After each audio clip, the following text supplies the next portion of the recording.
Welcome back. Ali Yousafzai साहब, पिछले दिनों बड़ी शद्दोमत से गुफ्तगू शुरू हुई कि मुज़ाकरात किए जाएंगे। हुकूमत की जानब से भी दावत दी गई, PTI के मुख्तलिफ़ रहनुमाओं की जानब से उसको वेलकम भी किया गया, तनकीद भी की गई। जबकि तहरीक तहफ़्ज़ आइन पाकिस्तान, उसकी जो क़यादत थी वो उन्होंने बड़ा मस्बत एक मुज़ाकरात के हवाले से उन्होंने दिया, लेकिन उसके बाद फिर खामोशी पा गई और ना कोई CBM बने, ना कोई मुज़ाकरात के हवाले से आगे बढ़ने की बातें हो रही हैं। अब फिर एक एहतजाज की कॉल आ गई है। आप क्या कहेंगे कि गवर्नमेंट अगर मुज़ाकरात करना चाहती है तो एक गवर्नमेंट की जानिब से इनिशिएटिव क्यों नहीं लिया जाता सीरियस? अली बात यूसुफ बताऊं, साहब। हमें इनके साथ मुज़ाकरात करने का कोई शौक नहीं है। इनकी जो जुबान है वो जिस तरह वो चलती है, जितनी बदजुबानी करते हैं, बदकलामी करते हैं, दशनाम तराजी करते हैं, इनके साथ बातचीत जो है ना, एक सियासी लोग तो है नहीं, ये तो जलाओ गिराओ उस पर यकीन रखते हैं। वो लेकिन हम फिर भी एक प्राइम मिनिस्टर साहब ने जो महमूद अचकज़ई साहब की रिक्वेस्ट पे आप वो दे दिया था कि हम मुज़ाकरात के लिए तैयार है। लेकिन यहाँ पे आप देखें ना, कल आप इनकी जुबानें आपने देखी, किस किस्म की जुबानें, ये किस टाइप का वो करना चाहते हैं। ये अगर मिलना भी चाहते हैं तो उसके लिए कोई आईनी और कानूनी रास्ते हैं। इतनी मुलाकातें किसी की हुई है, इनकी ऐसी की तैसी कि हमने 10 मई 2025 को अपने से 7 गुना बड़े ताकत को शिकस्त दी।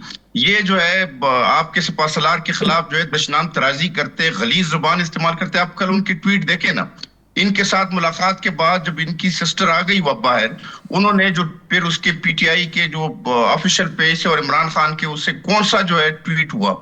ये जो है मुज़ाकरात, मैं तो इनको कहता हूं कि भाई आप लोगों में कोई ऐसा बंदा है जो थोड़ी बहुत अकल और शऊर रखता हो, जो सियासी बंदा हो, वो उसको लेके आओ। ये जो सुहेल है, ये सुहेल आपको क्या ख्याल है, कोई ये कोई प्रोफेसर था, कोई डॉक्टर था, या कोई सियासी वर्कर था? इसने बहुत बड़ी खिदमत दी थी। इसने एक तकरीर की थी असम्बली में जिसमें गलीज जुबान इस्तेमाल की। दूसरे दिन जो है वो अली अमीन को हटा के इसको आपके पूरे हमारे 4.5 करोड़ लोगों पे मुसल्लत कर दिया गया। एक बचकाना बातें करते हैं। वो उनका टोटल नैरेटिव क्या है? नैरेटिव इनका ये है कि मैंने फौज को जो है वहां पे उनको टारगेट करना है, पुख्तूनों के सामने जो है उनकी किरदार कुशी करनी है, पुख्तूनों में फौज के खिलाफ नफरत पैदा करनी है।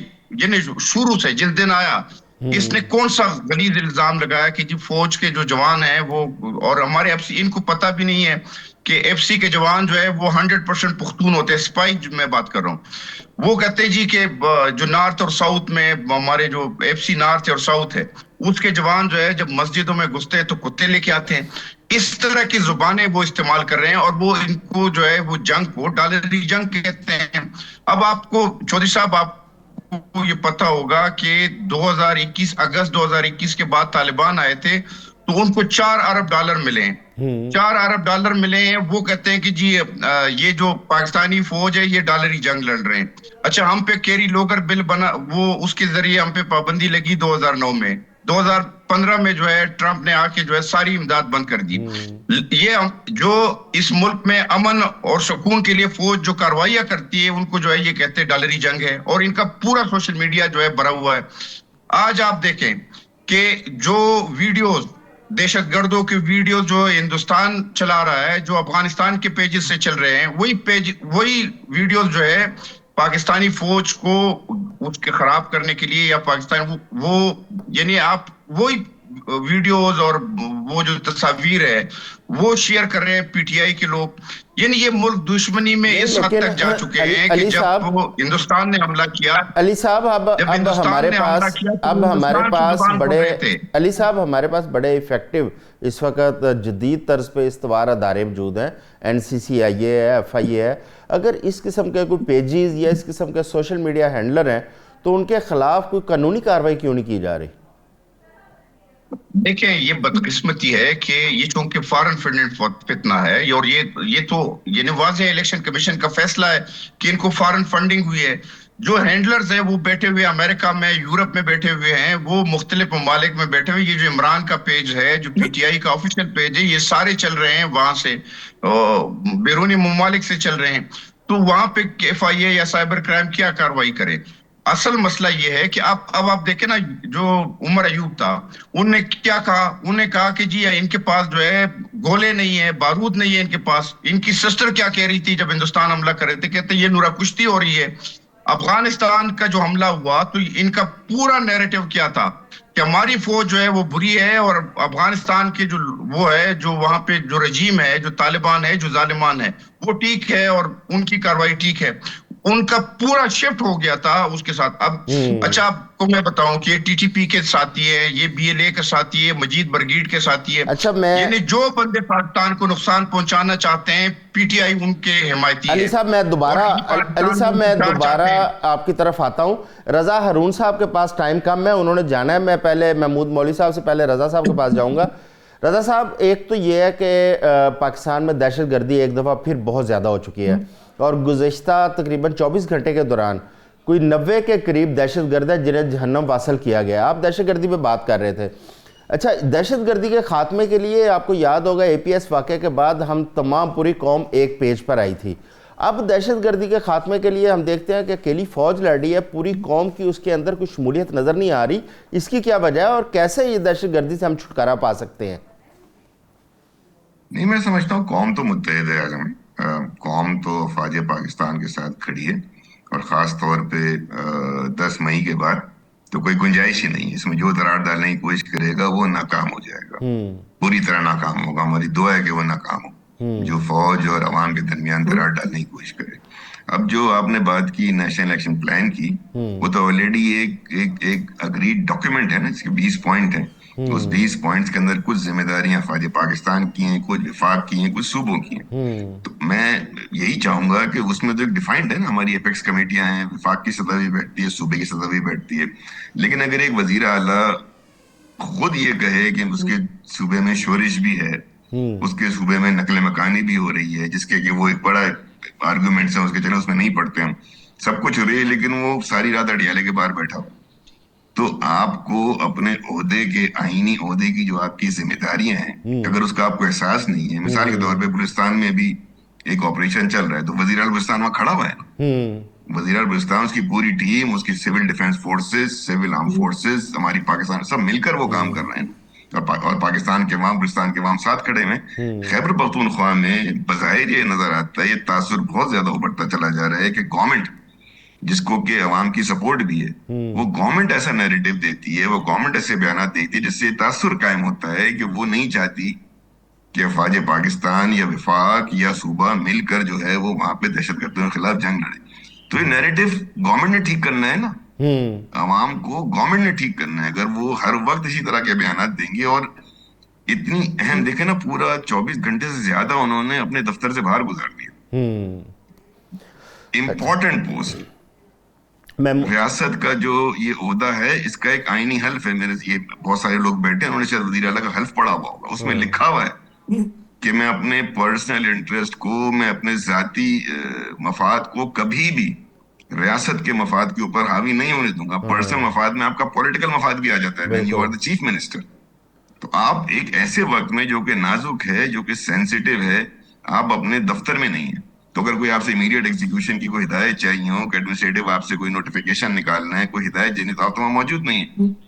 तो मैं इस बात को आपकी बड़ी, विद ऑल ड्यू रिस्पेक्ट आजम भाई, मैं इसको रद्द करता हूँ कि पाकिस्तान के अवाम और फौज के दरमियान जरा सी भी कोई गलतफहमी और कोई गलतफहमी पैदा करने की कोशिश करेगा तो वो हम सब का और जो है वो दुश्मन हो। सीधी सी बात है, इसमें कोई इफ्स एंड बट्स नहीं है। बिल्कुल। तो हमें देखिए ना, दोस्तों को ये चाहिए कि खुदा के वास्ते, कल रात को जो 5 अफराद बैठे थे, मैं रिपीट कर देता हूँ, वकास भाई ने मैं भी ज्वाइन किया है भाई, उसमें सिर्फ अचकजई साहब, राजा नासिर अब्बास थोड़ी है, उसमें आपका चेयरमैन बैठा हुआ है, उसमें आपका सेक्रेटरी जनरल बैठा हुआ है, उसमें आपका वज़ीर आला केपी बैठा हुआ है, और वो तस्दीक कर रहे हैं कि इमरान खान साहब की तबीयत बिल्कुल ठीक है। अब मुझे बताएं, अब अगर आप चेयरमैन को भी नहीं मानते, सेक्रेटरी जनरल को भी नहीं मानते, लीडर अपोजिशन को भी नहीं मानते, सेनेट के अपोजिशन लीडर को भी नहीं मानते, वज़ीर आला को, ये सारे के सारे तो इमरान खान साहब ने खुद नॉमिनेट किए, तो मानते किसको हैं आप? क्या उन यूट्यूबर्स को मानते हैं? आप नहीं, वकास भाई एक मिनट, आप उन यूट्यूबर्स को मानते हैं जो मुल्क से बाहर बैठे हैं? आप अपने पीटीआई के ऑफिशियल अकाउंट को मानते हैं? दूसरे तीसरे बात एक हर्जा सराई होती है। कहीं ना कहीं वकास भाई, आप लोगों को बैठकर ये सोचना होगा कि ये लाइन जो आप नहीं ले रहे, ये आपको इन्फ्लुएंस करा के दिलवाई जा रही है, आप जेर असर आ चुके हैं। ऐसे अनासिर के जो शायद नहीं चाहते कि पाकिस्तान, वो शायद ये भी नहीं चाहते कि ये आपका बानी रिहा हो। हाँ कौन सी ऐसी एफर्ट है कि जब वो एफर्ट होने जा रही है और उन्होंने बीच में रखना ना डाला? कल आजम भाई, कल वो जो 5 अफराद ने अनाउंस किया, आप उसके बाद सोशल मीडिया पे हालत देखें ना, उनकी गालियां दी जा रही हैं उनको। हाँ बिल्कुल। कौन सा तरीका है यार, ये कौन सी सियासत? मैं महमूद मौलवी साहब से मैं जानना चाहूँगा कि आपने एक ख़त लिखा था, आपने फवाद चौधरी साहब ने, बड़ा अच्छा इनिशिएटिव था, उसकी क्या डेवलपमेंट है? क्या उसके ऊपर कोई रिस्पॉन्स आया आपको? देखिए, हमने जब भी कोशिश की, जैसे मेरे भाई भी अभी बात कर रहे थे, देखिए उसको सबॉटेज कर देते हैं। देखिए, जब पहली हमारी कोशिश थी, हमारी जो है हुकूमत वक्त से मुलाकात भी हुई, राना साहब भी थे, स्पीकर साहब थे, काफ़ी पॉजिटिव जा रहे थे, तो उस वक्त वो ट्वीट आ गया था। देखिए, आर्मी चीफ के खिलाफ जब ट्वीट्स आने शुरू होंगे और जो है मुल्क को जो है डैमेज करने की कोशिश की जाएगी, तो फिर मुज़ाकरात कहाँ से होंगे? आप मुझे बताएं ना, कि यहाँ पे हम मुज़ाकरात की बात करते हैं और वहां पे उसको बाहर से बैठ के टारपीडो करने की कोशिश करते हैं। देखिए, उन लोगों के जो ये टारपीडो कर रहे हैं ना, उनके मफादात ये है कि जी ये मुफाहमत ना हो, ये मुज़ाहमत चलती रहे, उसकी वजह कि उनके दुकान चल रहे हैं बाहर जो बैठे हैं, वो लाखों डॉलर बना रहे हैं। ये जो आपको कहूँगा, ये सोशल मीडिया वाले जो बाहर बैठे हैं, वो लाखों डॉलर कमा रहे हैं। दूसरे कुछ लोग यहाँ पे हैं जिनको अपना पॉलिटिकल करियर बना रहे हैं। देखिए, उनका इंटरेस्ट जो है ये मुफाहमत में नहीं है, वो तो चाहते हैं मुज़ाहमत जितनी हो और ये चलता जाए।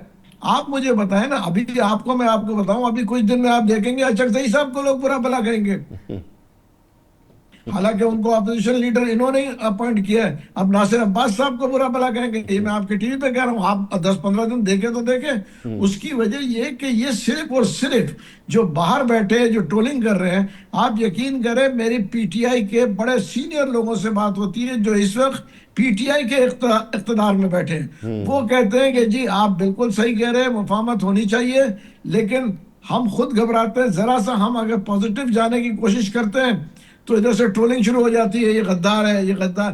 देखें, वो सिर्फ ये गद्दार, वो गद्दार, अब रही कि देखें ना, आपको मैं बताऊं, बैरिस्टर सैफ बैठे थे जिन्होंने जो है 2 मीटिंग्स जो है मुफाहमत की तकरीबन हुई थी, और ये जो है इसको एक जो है नजदीक लेके आए थे मुज़ाकरात को। उसके बाद उनकी भी ट्रोलिंग शुरू हो गई। जी जी। देखे ना, बैरिस्टर सैफ ही तो मुलाकातें कराते थे ना इनके, ये सब आज उनको भी बुरा भला कह रहे हैं। बिल्कुल। तो अगर ये हर आदमी को बुरा भला कहेंगे सिर्फ और सिर्फ इस जंग को या इस इशू को अलाइव रखने के लिए, तो फिर आप क्या एक्सपेक्ट करेंगे? कहां से ये चीजें ठंडी होंगी? देखिए, इसमें मैं आपको बताऊं, एमपीए है, एमएनए है, जो खुद कहेंगे, वो अपने दिल पे हाथ रख के गए, वो कहेंगे जी हम खुद थक गए हैं। उसकी वजह ये है कि हम भी चाहते हैं मुफाहमत हो, सियासत हो, और हम ये मुल्क आगे की तरफ चले। ठीक हो गया। मेजॉरिटी उसमें ये नहीं है जो कि मुल्क को दुश्मनी करना चाह रहे या मुल्क को तबाह करना चाह रहे। मेजॉरिटी वो है जिनको मुल्क से मोहब्बत है, अवाम से मोहब्बत है, जो है महमूद साहब, मैं उमर दराज गोंदल साहब, इस वक्त इमरान खान की सेहत को लेकर बड़े यहाँ पे बहस चल रही है। दूसरा, मुल्क के अंदर एक नए एहतजाज की बात हो रही है। तीसरा, अफवाम तफहीम की जो बातें हुई थी गुज़िश्ता दिनों, वो सारी इस वक्त खामोशी हो गई है, दम तोड़ गई हैं। आप क्या समझते हैं? एक तो इमरान खान साहब की सेहत के हवाले से आप बड़े तहकीकाती जर्नलिस्ट हैं माशाल्लाह, आप बताएं इस वक्त ताज़ा तरीन क्या सूरत हाल है? और दूसरा, ये अफवाम तफहीम, क्या उसके कोई चांसेस नज़र आ रहे हैं आपको?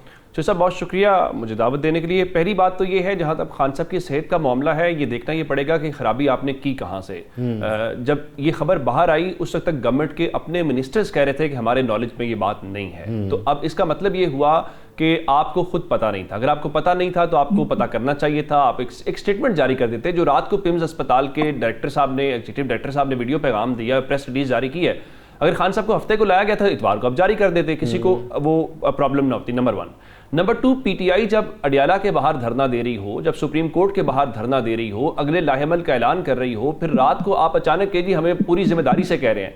भाई, आप पूरी जिम्मेदारी से कह रहे थे तो आपकी जिम्मेदारी पहले कर लेनी चाहिए थी। आपको इतना बड़ा हिजान खड़ा करने की क्या जरूरत थी? आपके एंड के ऊपर ये चीजें क्यों हुई? फिर आपका वर्कर आपसे सवाल तो उठाएगा कि अगर आपकी इतनी जिम्मेदारी थी, यानी जिम्मेदारी किस बुनियाद पर? आपकी मुलाकात हो गई है, या तो बताएं खान साहब की फैमिली की मुलाकात हुई है या किसी लीडरशिप की मुलाकात हुई है, तो फिर कहा जाए। तो आपने खुद एक ऐसा माहौल बनाया, माहौल बनाने के बाद अब आप करें, ये पहला मौका है मेरे ख्याल से कि पीटीआई की लीडरशिप और गवर्नमेंट ऑन पेज है। वो कह रहे हैं कि जी खान साहब की सेहत बिल्कुल ठीक है, अच्छी बात है, इसमें कोई बुराई नहीं है। और गवर्नमेंट को भी चाहिए था कि वो जैसे कह रहे थे एक डॉक्टर भेज दें, एक डॉक्टर भेजते, अंदर से बाहर आके वो कहते जी वो बिल्कुल ठीक है, तो इतना ये तमाशा लगता ही ना, पहली बात। दूसरी बात, जो आपने फामो तफहीम की बात की है ना चौधरी साहब, मुझे ये बताइए कि मुस्लिम लीग नून और पीपल्स पार्टी क्यों चाहेंगे कि हम इनसे कोई सेटलमेंट करें? उसका मतलब क्या है? आपको भी पता है वो इस पूरी लड़ाई का, जहां सोशल मीडिया को हम सारे रगड़ा लगाते हैं ना कि जी वो फलां उससे फायदा उठा रहा है, नहीं नहीं, इस पूरी लड़ाई से पीपल्स पार्टी और नून लीग फायदा उठा रहे हैं, वो उसके बेनिफिशियरी हैं। जब तक उनकी खराबी है, मुझे बताएं कि आपका नंबर पूरा नहीं होगा तो भी तरमीम हो जाएगी, आपको कोई प्रॉब्लम ही आपकी गवर्नमेंट को नहीं है। अगर सीरियस गवर्नमेंट होती तो आप न सिर्फ मुज़ाकरात के ऐलान के साथ कमेटी का ऐलान करते, आप कहते जी ये हमारे लोग हैं, आप मामूल में मुलाकातें होने देते हैं। और मैं एक बात पहले दिन से कह रहा हूं, जब ये कहा जाता है ना कि खान साहब कोई पॉलिटिकल टॉक नहीं कर सकते जी, हम सियासी मुलाकातें नहीं होने दे, ये सबसे बड़ा प्रॉब्लम है।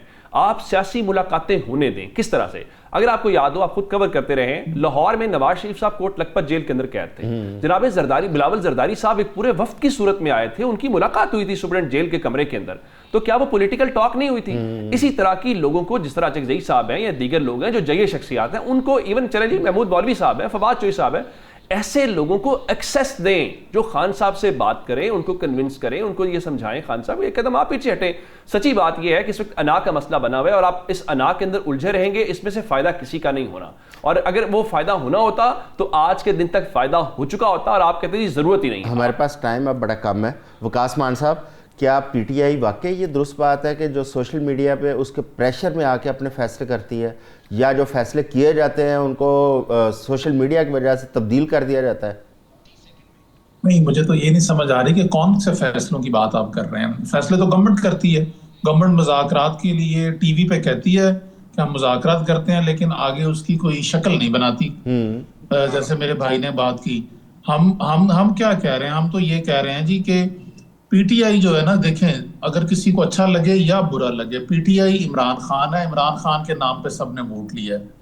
अब जब तक आप हमें इमरान खान से नहीं मिलने देंगे, बात आगे कैसे बढ़ेगी? कोई भी बात उनकी बहनों को आप नहीं मिलने देंगे। मेरा तो मसला इस वक्त यहाँ पे बुनियादी इंसानी हकूक का है, उनकी सेहत का है। अगर आपके अंदर इतना भी रहम नहीं है, या आप इतनी भी पॉजिटिविटी नहीं है आपके, आप फैमिली को भी नहीं मिलने देंगे और वकील को भी नहीं मिलने देंगे, दैट मीन्स कि आप बिल्कुल नहीं चाहते कि मुज़ाकरात हों, दैट मीन्स कि आप बिल्कुल नहीं चाहते कि ये मुल्क आगे बढ़े। तो मुझे नहीं समझ आती कि ये ड्राइविंग सीट पे गवर्नमेंट। मैं अली यूसुफजई साहब से भी इसे इनपुट लूंगा। अली साहब, वज़ीर आज़म शहबाज शरीफ साहब ने PDM 1 गवर्नमेंट में एक आल पार्टीज़ कॉन्फ्रेंस अनाउंस की, PDM 2 में भी आल पार्टीज़ कॉन्फ्रेंस अनाउंस की, उसके बाद मुज़ाकरात की बात की, लेकिन ये सब मीडिया तक महदूद रहा, अमली तौर पर कोई चीज़ नहीं की गई, ना कोई कमेटियाँ बनी, ना वेन्यू बना। इसकी क्या वजह है? देखिए, राना सनाउल्लाह साहब की सरबराही में जो है कमेटी बनी है। खुद महमूद मौलवी साहब जो है स्पीकर साहब से मिले हैं। इनकी जो है बैक डोर जो है, जो जिस तरह की ये दशनाम तराजी करते हैं और इल्जामात लगाते हैं, उसके बाद जो है ना इनके साथ मुज़ाकरात की बातें करना। अली साहब, पीपल्स पार्टी और मुस्लिम लीग नून भी एक टाइम था कि बहुत ज़्यादा उसमें तलखियाँ थी, लेकिन उन्होंने मिल बैठकर फिर उन तलखियों को ख़त्म किया, मिसाक़ जमहूरियत किया। अब क्या मसला है? देखिए, वो तकरीबन 80 सफ़ात का 2006 में हमने वो किया था, और उसका बेनिफिशरी जो है इमरान बने थे। जनरल पाशा का प्रोजेक्ट था। उन्होंने कहा जी ये तो मिसाक़ जमहूरियत कर गए, तो अब इसको लेके आए, और वो एम्पायर की उंगली और ये सारी कहानी फिर ज़हीरुल इस्लाम से शुरू होता है। लेकिन मैं आपको एक बात बताऊं, ये जो जिस तरह उमर दराज साहब बता रहे हैं ना, गोंदल साहब, इनसे ये हमारे इस तरह के दोस्त जो है बेनिफिशरी हैं, वो नहीं चाहते हैं कि इमरान जो है वो रिहा हो जाए, या इमरान का जो है वो मुलाकातें हो जाए। इमरान जो है वो बाहर आएगा, या इमरान की अली साहब, मेरे पास टाइम खत्म हो गया है। आपका बहुत शुक्रिया अली साहब, आपका बहुत शुक्रिया। महमूद मौलवी साहब, आपका शुक्रिया। जनाब रज़ा हारून साहब, आपका शुक्रिया। उमर दराज गोंदल साहब, महमूद मौलवी साहब, सब दोस्तों का बहुत बहुत शुक्रिया। कल दोबारा नए टॉपिक के साथ, नए मेहमानों के साथ आपकी खिदमत में हाज़िर होंगे। अपना ख्याल रखिएगा। अल्लाह हाफ़िज़।